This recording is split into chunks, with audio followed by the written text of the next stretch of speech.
Novel ایک ایسا نثری قصہ ہے جس میں ہماری حقیقی زندگی کا عکس نظر آتا ہے، یا ایک ایسا آئینہ ہے جس میں ہماری امنگیں اور آرزوئیں جھلکتی ہیں، جس میں یہ بتایا جاتا ہے کہ ہمارے سامنے کیا مشکلیں آتی ہیں اور ہم ان پر کس طرح قابو پاتے ہیں۔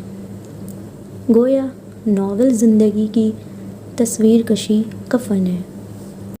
اب یہ دیکھتے چلیں کہ لفظ ناول کے کیا معنی ہیں۔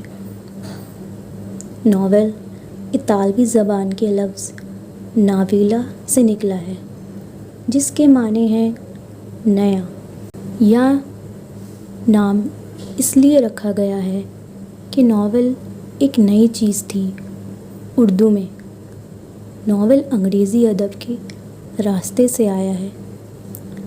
ہمارے اہل قلم نے انگریزی ناول دیکھے اور پسند کیے تو داستاں کو ترجیح دیا اور اس کی جگہ ناول کو اپنا لیا۔ ناول کی تعریف مختلف نقادوں کی روشنی میں۔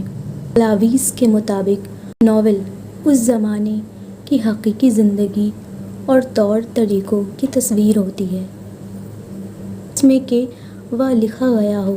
ناول کے اجزائے ترکیبی۔ ناول کے اجزائے ترکیبی 7 ہیں۔